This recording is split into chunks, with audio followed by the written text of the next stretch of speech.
প্রিয় শিক্ষার্থীবৃন্দ, আমরা অনুপাত বিশ্লেষণের আরেকটি গুরুত্বপূর্ণ এমসিকিউ নিয়ে হাজির হয়েছি। আমি আছি তোমাদের সাথে জমির স্যার। তো আমাদের দায় মালিকানা সত্ত্ব অনুপাত দেওয়া আছে হচ্ছে 30% এবং মোট দায়ের পরিমাণ দেওয়া আছে হচ্ছে 45,000 টাকা। আমাদের জানতে চেয়েছে মোট সম্পদের পরিমাণ কত। আমরা জানি দায় মালিকানা সত্ত্ব অনুপাত 30% মানে হলো এটার পরে মনে মনে হচ্ছে কত আছে বলো তো, 1 আছে। তার মানে দায় মালিকানা অনুপাত যদি 30% হয়, এটা যদি আমাদের 30 হয়, তাইলে পরে আছে কত বলতো, 100। এটা যদি আমাদের 30% মানে 0.30 হয়, তাহলে আমাদের পরে আছে কত বলতো, 1। তার মানে দায় মালিকানা সত্ত্ব অনুপাত 30%, এটা হলো দায় দেওয়া আছে, এটার পরে মনে মনে মালিকানা সত্ত্ব আছে হলো 1।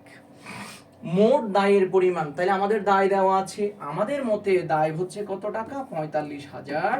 আমরা তাইলে 45,000 টাকাকে আমরা দায় দ্বারা ভাগ করব, 30 দ্বারা ভাগ করব। তাহলে আমাদেরকে জানতে চেয়েছে মোট সম্পদের পরিমাণ কত। আমরা মোট সম্পদ সমান পাচ্ছি হলো দায় প্লাস মালিকানা সত্ত্ব, তাহলে 30 প্লাস 100 সমান সমান আমরা পাচ্ছি কত বলতো, 130। এখন আমরা এটা কাটাকাটি করলে আমরা অ্যান্সার পেয়ে যাব। আমরা 3 দ্বারা যদি 45কে কাটি, 15 ভাগ 3 15 কত হয়, 45। আমরা একটা শূন্য কেটে দিলাম, তাইলে আমাদের শূন্য আছে আর কত, 2টা। এখন আমরা এটার সাথে এটা গুণন করলে হয়ে যাবে, 3টা শূন্য আমরা গুনে গুনে বসাই দিব, 13 এর সাথে 15 গুণন করব আমরা।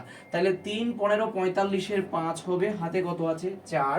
দেন হচ্ছে 15 একে 15, 15 4 কত হবে বলো তো, 19। তাহলে অ্যান্সার হবে 19,000 কত টাকা, 500 টাকা। তাহলে অ্যান্সার হবে কত, 1,95,000 টাকা, সরি 1,95,000 টাকা। এইরকম মজার মজার ভিডিও পেতে চোখ রাখো আমাদের আইডিয়া বিশ্ববিদ্যালয় ভর্তি কোচিং পেজে আর আমাদের ইউটিউব চ্যানেলে। ধন্যবাদ সবাইকে।